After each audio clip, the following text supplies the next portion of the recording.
बिस्मिल्लाहिर्रहमानिर्रहीम। अस्सलामुअलैकुम प्यारे दोस्तों, आज की इस वीडियो में हम आपको बताएंगे रिज़्क़ में इजाफ़े का बहुत ही आसान तरीन वजीफ़ा।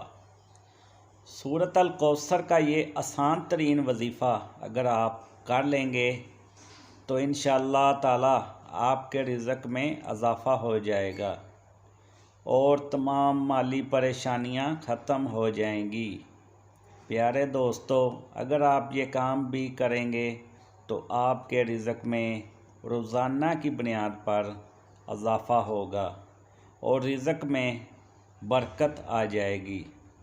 दोस्तों, रिज़्क़ तंग होने लगे तो सदका देकर अपने रब से कारोबार कर लिया करो, क्योंकि सदका देने से कभी माल कम नहीं होता बल्कि बढ़ता है। सदका देने से माल में इजाफ़ा होता है और इंसान के रिज़्क़ में बरकत पैदा हो जाती है। इसलिए रोज़ाना की बुनियाद पर सदका दिया करें। सदका देने से इंसान फ़कीर से गनी हो जाता है। अपने अहले खाना को नमाज का हुक्म देने से रिज़्क़ बढ़ता है, क्योंकि जो सुबह का वक्त होता है रिज़्क़ बँटने का वक्त होता है, और जिस घर में लोग सुबह के वक्त सोए होते हैं वहाँ बेबरकतियाँ होती हैं। तलू फजर से लेकर तलू आफ्ताब तक अपनी बीवी, बच्चों को और ख़ुद ना सोएं। इस वक्त रिज़्क़ बँटने के लम्हे होते हैं। इस वक्त कसीर दुआएं मांगें, तिलावत कुरान मजीद करें और नमाज फ़जर मर्द हज़रात मस्जिदों में जाके बाजमात अदा करें और घरों में बेटियां बहनें मसल्ले बिछा लें तो अल्लाह की रहमतों का नज़ूल होगा। अब एक हदीस में रिज़्क़ के इजाफ़े का एक और नुस्खा बताया गया है।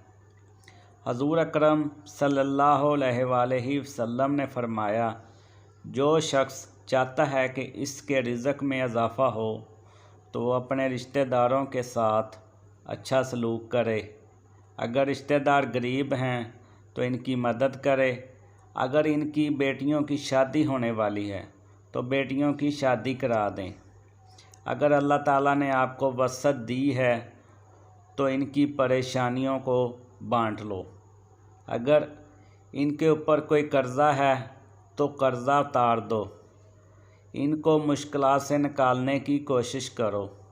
अगर तुम इनको मुश्किलात से निकालने की कोशिश करोगे तो अल्लाह ताला तुम्हारी मुश्किलों को आसान कर देगा। तुम्हारे रिज़्क़ और माल में बरकतें आ जाएंगी। फरमाया, बेहतरीन सदका वो है जो गरीब नाराज़ रिश्तेदार को दिया जाए। रिज़्क़ में इजाफ़े का एक और सबब कमज़ोर लोग हैं।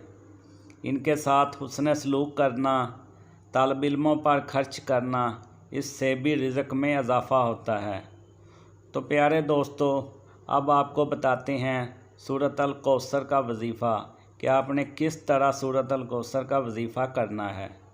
आपने नमाज मगरिब के बाद 21 मरतबा सूरत अल कौसर पढ़नी है। अव्वल आखिर दुरूद शरीफ पढ़ लेना है। आपके 5 से 7 मिनट लगेंगे। रोज़ाना नमाज मगरिब के बाद 21 मरतबा सूरत अल कौसर पढ़नी है। अव्वल आखिर दुरूद शरीफ पढ़ लेना है। अगर माली मसाइल ज़्यादा हैं तो हर नमाज के बाद इस वजीफ़े को कर लें तो इंशाअल्लाह आप देखेंगे कि घर में बरकतें उतरती महसूस होंगी और आपके रिज़्क़ में भी इजाफ़ा हो जाएगा और आपके माली परेशानियां ख़त्म हो जाएंगी। प्यारे दोस्तों, ये वो रिज़्क़ के असबाब हैं, अगर हम कर लें तो हम अल्लाह ताला की रहमतों और बरकतों से माला माल हो जाएंगे। अगर हम सच्चे दिल से तौबा करते हैं और 5 वक्त की नमाज अदा करने का इरादा करते हैं और सच्चे यकीन और ईमान के साथ अल्लाह ताला से दुआ मांगते हैं तो हमारी ज़्यादा परेशानियां और मुश्किलात हल हो जाएंगी और हमारे रिज़्क़ में भी इजाफ़ा हो जाएगा। اور آنے والی مصیبتوں اور پریشانیوں سے بھی ہم بچ جائیں گے۔ پیارے دوستو، ہم امید کرتے ہیں کہ آپ کو ہماری ویڈیو اچھی لگی ہوگی۔ اگر ویڈیو اچھی لگی ہے تو چینل کو ضرور سبسکرائب کر لیں اور ساتھ لگے بیل آئیکن کے بٹن کو بھی دبا لیں تاکہ آنے والی مزید ویڈیوز آپ تک پہنچ سکیں۔ شکریہ۔